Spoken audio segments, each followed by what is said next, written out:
ये आकाशवाणी है। कार्यक्रम स्पॉटलाइट में प्रस्तुत है 8 साल सेवा सुशासन और गरीब कल्याण श्रृंखला का भाग 3 स्वास्थ्य देखभाल और महामारी प्रबंधन। इस कार्यक्रम को प्रस्तुत कर रहे हैं आकाशवाणी संवाददाता भूपेंद्र सिंह और सिद्धार्थ सिंह।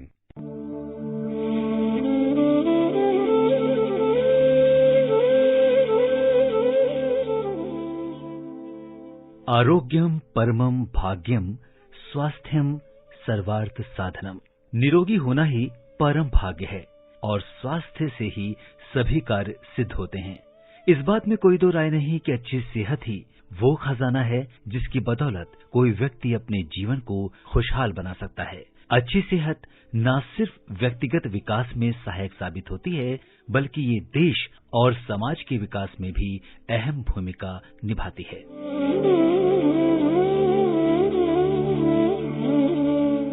अच्छी सेहत हर किसी की ख्वाहिश होती है, लेकिन स्वस्थ बने रहने और बीमार होने पर इलाज के लिए कई संसाधनों की जरूरत पड़ती है।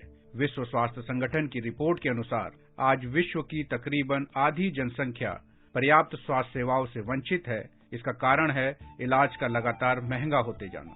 लोगों तक सुलभ, गुणवत्तापूर्ण और किफायती स्वास्थ्य सेवाएं पहुंचाना किसी भी देश के लिए एक बड़ी चुनौती होती है। इस चुनौती से निपटने के लिए भागीरथी प्रयास करने पड़ते हैं। प्रधानमंत्री नरेंद्र मोदी के नेतृत्व में ऐसे ही प्रयास बीते 8 वर्षों में मौजूदा केंद्र सरकार ने किए हैं। इसका मकसद लोगों तक सुलभ, मुफ्त और सस्ती स्वास्थ्य सुविधाएं पहुंचाना है।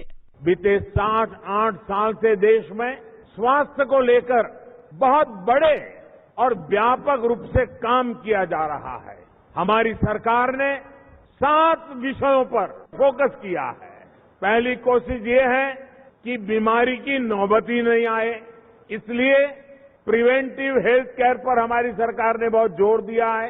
ये योग, फिटनेस, स्वच्छता, ऐसे कई कार्यक्रम इसके लिए चल रहे हैं। दूसरा, अगर बीमारी हो गई तो शुरुआत में ही पता चल जाए, इसके लिए देश भर में नए टेस्टिंग सेंटर बनाए जा रहे हैं।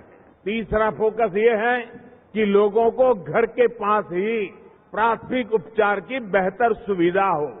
इसके लिए प्राइमरी हेल्थ सेंटरों को पूरे देश में वेलनेस सेंटर के रूप में एक नई ताकत के साथ उसका एक नेटवर्क आगे बढ़ाया जा रहा है। चौथा प्रयास ये है कि गरीब को अच्छे से अच्छे अस्पताल में मुफ्त इलाज मिले। इसके लिए आयुष्मान भारत जैसी योजनाओं के तहत 5 लाख रुपए तक का मुफ्त इलाज आज भारत सरकार की तरफ से दिया जा रहा है। केंद्र सरकार की लगातार ये कोशिश है कि कैसे स्वास्थ्य सुविधाओं को प्रत्येक व्यक्ति तक पहुंचाया जा सके। इन प्रयासों के बारे में बताते हुए केंद्रीय स्वास्थ्य और परिवार कल्याण मंत्री मनसुख मांडविया कहते हैं कि प्रधानमंत्री नरेंद्र मोदी की नीतियों के कारण आज इलाज कराना सुलभ और किफायती हुआ है। हेल्थ को एक्सेसिबल करने के लिए मोदी जी ने जो इनिशिएटिव लिया, इसलिए आज हेल्थ एक्सेस हो चुकी है। दूसरा किया, हेल्थ केयर अफोर्डेबल होनी चाहिए और इसलिए मोदी जी ने आयुष्मान भारत योजना का इम्प्लीमेंटेशन किया। मोदी जी ने 10 करोड़ फैमिली यानी कि 50 करोड़ लोगों के लिए 5 लाख तक की हेल्थ सिक्योरिटी एक फैमिली को दी। उससे आज फायदा ये हुआ 3 करोड़ से अधिक लोगों ने ये योजना का लाभ लिया। कई ऐसा मेडिकल डिवाइस था, फॉर एग्जाम्पल अब कैंसर किसी को हुआ और कैंसर की सारवार के लिए मेडिसिन लॉन्ग टर्म के लिए लेनी पड़ती है और महंगी होती है, तो मोदी जी ने फैसला किया कि उसका ट्रेड मार्जिन फिक्स हो। सार्वभौमिक स्वास्थ्य सुविधाएं लोगों तक पहुंचाने और सभी के लिए बेहतर स्वास्थ्य सुनिश्चित करने की दिशा में केंद्र सरकार निरंतर प्रयासरत है। इन्हीं प्रयासों के तहत देश भर में स्वास्थ्य प्रणाली को बेहतर बनाने के लिए 4 मिशन मोड परियोजनाएं शुरू की गई हैं। ये 4 मिशन हैं: प्रधानमंत्री आयुष्मान भारत स्वास्थ्य अवसंरचना मिशन, आयुष्मान भारत स्वास्थ्य और आरोग्य केंद्र, आयुष्मान भारत प्रधानमंत्री जन आरोग्य योजना और आयुष्मान भारत डिजिटल मिशन। इन मिशनों ने स्वास्थ्य प्रणाली को जन जन तक सुलभ तरीके से पहुंचाने में अहम भूमिका अदा की है।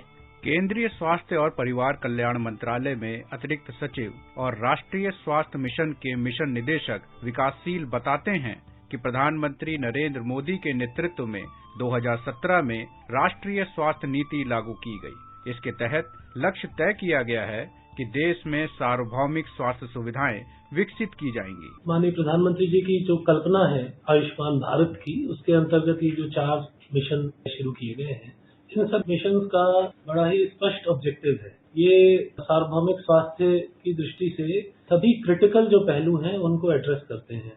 तो हेल्थ एंड वेलनेस सेंटर्स प्राथमिक स्वास्थ्य को एड्रेस करते हैं। प्रधानमंत्री जन आरोग्य योजना टर्शरी केयर या जो अस्पताल में इलाज की आवश्यकता होती है उसको एड्रेस करते हैं। आयुष्मान भारत डिजिटल मिशन जो है वो टेक्नोलॉजी के उपयोग के बारे में व्यवस्था करता है। और हेल्थ इंफ्रास्ट्रक्चर मिशन, उसमें इस प्रकार का इंफ्रास्ट्रक्चर तैयार किया जा रहा है कि क्रिटिकल केयर तक की व्यवस्था करता है। आयुष्मान भारत स्वास्थ्य और आरोग्य केंद्रों ने देश भर में स्वास्थ्य सुविधाओं तक लोगों की पहुंच सुनिश्चित करने में क्रांतिकारी भूमिका अदा की है। इन केंद्रों की भूमिका पर केंद्रीय स्वास्थ्य और परिवार कल्याण मंत्रालय के सचिव राजेश भूषण कहते हैं, in health and wellness centres में ग्रामीण लोगों को न केवल दवाइयां फ्री मिलती हैं बल्कि डायग्नोस्टिक टेस्ट भी मुफ्त में उपलब्ध होते हैं। इसके अलावा 12 स्वास्थ्य सुविधाओं के पैकेज हैं जो मुफ्त में मिलते हैं। देश भर में स्वास्थ्य का विशाल तंत्र विकसित करने के लिए सरकार लगातार नए मेडिकल कॉलेजों, अस्पतालों और डॉक्टरों व पैरामेडिक्स की संख्या में इजाफा करने जैसे कदम उठा रही है। देश भर में नए एम्स बनाने के लिए प्रधानमंत्री स्वास्थ्य सुरक्षा योजना के अंतर्गत काम चल रहा है। पूरे देश में 16 नए एम्स बनाने की अनुमति दी जा चुकी है। वहीं नए डॉक्टरों की संख्या बढ़ाने के लिए अंडर ग्रेजुएट सीटों में बीते 8 वर्षों में 75% और पोस्ट ग्रेजुएट सीटों में 93% की बढ़ोतरी की गई है। अच्छे इलाज के लिए बड़े बड़े शहरों पर निर्भरता कम से कम हो, इसके लिए हेल्थ इंफ्रास्ट्रक्चर पर हमारी सरकार अभूतपूर्व निवेश कर रही है। साल 2014 से पहले देश में सिर्फ 7 एम्स थे। इसमें से भी एक दिल्ली वालों को छोड़ दें तो कहीं एमबीबीएस की पढ़ाई नहीं होती थी। हमने इन सभी को सुधारा और देश में 16 नए एम्स घोषित किए। हमारी सरकार देश के हर जिले में एक मेडिकल कॉलेज जरूर हो, इस लक्ष्य पर काम कर रही है। 2014 से पहले देश में 387 मेडिकल कॉलेज थी। अब इनकी संख्या बढ़कर करीब 600 तक 600 तक पहुंच रही है। बीते 7 साल में एमबीबीएस और पीजी के लिए 70,000 से ज्यादा नई सीटें जुड़ी है। देश को आजादी के बाद जितने डॉक्टर मिले, हमारी सरकार के प्रयासों से अब उससे भी ज्यादा डॉक्टर अगले 10 वर्ष में मिलने जा रहे हैं। इन कदमों का नतीजा दिखने भी लगा है। अब अस्पतालों में पहले के मुकाबले स्वास्थ्य सुविधाओं में इजाफा हुआ है। देश भर में मातृ मृत्यु दर और शिशु मृत्यु दर में लगातार गिरावट दर्ज की जा रही है। इन बदलावों के बारे में बताते हुए बिहार के मुंगेर जिले के सदर अस्पताल के वरिष्ठ चिकित्साधिकारी डॉक्टर रमन कुमार ने बताया कि अब लोगों को पहले के मुकाबले ज्यादा बेहतर स्वास्थ्य सुविधाएं मिल रही हैं। हमारे देश में जो सरकार की स्वास्थ्य संबंधी योजनाएं हैं वो सभी बहुत अच्छे तरीके से चल रही हैं और पहले से बहुत तरह की सुविधाएं लोगों को मिल पा रही हैं। सबसे जो महत्वपूर्ण हमारे प्रधानमंत्री श्री मोदी जी की जो महत्वाकांक्षी योजना है आयुष्मान भारत योजना PMJ के तहत गरीब मरीजों को लाभ मिल रहा है। इसके अलावा प्रधानमंत्री की जो सुरक्षित मातृत्व अभियान है जो हर महीने के 9 तारीख को किया जाता है, जिसमें गर्भवती महिलाओं की जांच जो हमारी महिला चिकित्सक हैं वो कर रही हैं। इसके अलावा सुरक्षित मातृत्व आश्वासन सुमन एक योजना है जिसके तहत भी माताओं का मृत्यु दर और बच्चों का मृत्यु दर घटाने का प्रयास किया जा रहा है। मेडिकल कॉलेजों में सीट बढ़ने का फायदा देश की युवा पीढ़ी को मिला है। ज्यादा से ज्यादा युवाओं को डॉक्टरी की पढ़ाई करने का मौका मिल रहा है। बस्ती उत्तर प्रदेश में बने नए मेडिकल कॉलेज में पढ़ाई कर रहे प्रतीक सिंह ने कहा कि डॉक्टरों की संख्या बढ़ने से लोगों को ज्यादा बेहतर इलाज मुहैया कराया जा सकेगा। हमारे इस नए मेडिकल कॉलेज में कई आधुनिक सुविधाएं हैं यहाँ छात्रों को पढ़ाई के साथ साथ रहने की भी अच्छी व्यवस्थाएं मिल रही हैं। मैं मोदी सरकार की तारीफ करना चाहता हूँ कि उनके निर्णय की वजह से देश भर में मेडिकल की सीट्स बढ़ी हैं। इस कदम से मेरे जैसे अन्य युवाओं को भी फायदा मिलेगा। बीते 8 वर्षों के दौरान स्वास्थ्य के क्षेत्र में जो क्रांतिकारी प्रयास किए गए हैं, उससे न सिर्फ मौजूदा स्वास्थ्य सुविधाओं में इजाफा हुआ है, बल्कि भविष्य की स्वास्थ्य संबंधी चुनौतियों से निपटने के लिए भी एक मजबूत तंत्र विकसित हो रहा है। इसका उदाहरण दिखा कोविड महामारी के दौरान, जब देश इस बीमारी का डटकर मुकाबला कर सका। यह मुमकिन हुआ स्वास्थ्य सुविधाओं में निरंतर सुधार करने के प्रयासों के कारण। इस बीमारी के भारत में पांव पसारने के कुछ ही महीनों के भीतर भारत ने इससे लड़ने के प्रभावी तंत्र विकसित कर लिए। कोविड टेस्टिंग लैब्स का विशाल तंत्र विकसित किया गया। पीपीई किट्स का निर्माण होने लगा। वेंटिलेटर और मेडिकल ऑक्सीजन के स्वदेशी उत्पादन को बढ़ा दिया गया। स्वदेशी टीकों का विकास किया गया। आयुष्मान भारत योजना के कारण लोगों को बेहतर स्वास्थ्य सुविधाएं मिली। इन सभी कदमों ने करोड़ों लोगों की जान बचाने में अहम भूमिका निभाई। इसके अलावा कोरोना से मुकाबला करने के लिए 80 करोड़ से अधिक जरूरतमंदों को मुफ्त अनाज प्रधानमंत्री गरीब कल्याण अन्न योजना के तहत मुहैया कराया जा रहा है। आज देश में कोविड से बचाव के लिए विश्व के सबसे बड़े टीकाकरण अभियानों में से एक सफलतापूर्वक चलाया जा रहा है। अब तक 193 करोड़ से अधिक टीकों की खुराक लोगों को दी जा चुकी है, जिसने करोड़ों लोगों को इस बीमारी से बचाया है।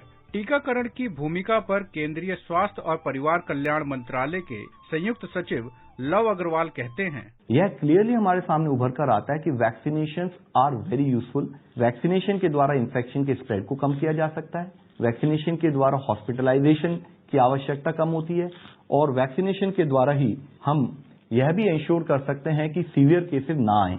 कोविड से बचाव के लिए चलाए गए टीकाकरण अभियान की सबसे खास बात ये रही है कि मुफ्त टीकाकरण की व्यवस्था देश भर में लोगों के लिए की गई।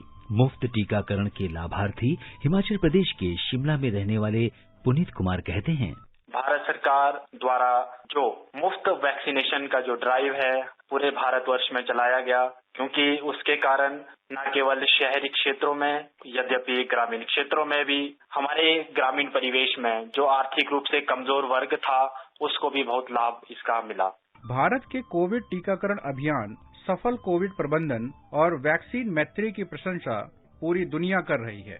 विश्व के 98 से अधिक देशों को कोविड टीकों की 200 मिलियन से अधिक खुराक वितरित कर भारत ने अपनी एक नई पहचान वैश्विक स्तर पर कायम की है। मिलकर विश्व बचाएं सबकी जिम्मेदारी, ये संकट दूर भगाएं जन जन भागीदारी, टीकाकरण से ही मात खाएगी ये महामारी। सरकार ने कोविड महामारी के दौरान लोगों को जागरूक करने के लिए कई कदम उठाए। इन्हीं कदमों के तहत आकाशवाणी समाचार ने कोरोना जागरूकता कार्यक्रम चलाकर देश भर के लोगों को इस बीमारी से निपटने के तौर तरीकों के बारे में बताया। 700 से अधिक एपिसोड के जरिए देश के शीर्ष स्वास्थ्य विशेषज्ञों ने पूरे देश से जुड़े श्रोताओं के सवालों के जवाब दिए। स्वास्थ्य सुविधाओं को और अधिक सुगम बनाने के लिए तकनीक के इस्तेमाल पर काफी बल दिया जा रहा है। लोग घर बैठे बैठे डॉक्टरी सलाह ले सकें, इसके लिए ई संजीवनी प्लेटफॉर्म शुरू किया गया है। साथ ही सरकार का लक्ष्य है कि सभी जिलों में एक टेली कंसल्टेशन या टेलीमेडिसिन हब बनाया जाए। स्वास्थ्य सेवाओं में सुधार के अलावा सरकार की कोशिश ये भी है कि कैसे योग, आयुर्वेद और पारंपरिक चिकित्सा पद्धतियों की मदद से लोगों को बीमार होने से बचाया जा सके। लोगों को स्वस्थ जीवन शैली अपनाने की दिशा में योग भी काफी प्रभावी साबित हो रहा है। इसलिए आपसे यही कहेंगे, करो ध्यान मन से और तन से करो योग, समीप नहीं आएगा किसी प्रकार का रोग। आने वाले वर्षों में केंद्र सरकार के ये कदम स्वास्थ्य के क्षेत्र में मील का पत्थर साबित होंगे। देश की स्वास्थ्य प्रणाली और मजबूत होगी और एक स्वस्थ और खुशहाल भारत का निर्माण होगा। आयुष्मान भारत हो, भारत आयुष्मान हो। अभी आप सुन रहे थे 8 साल सेवा, सुशासन और गरीब कल्याण श्रृंखला का भाग 3, स्वास्थ्य देखभाल और महामारी प्रबंधन। इस कार्यक्रम को प्रस्तुत कर रहे थे आकाशवाणी संवाददाता भूपेंद्र सिंह और सिद्धार्थ सिंह। ये कार्यक्रम आकाशवाणी के समाचार सेवा प्रभाग द्वारा प्रस्तुत किया गया। इसे आप हमारे mobile app news on AIR और YouTube channel news on AIR official पर भी सुन सकते हैं।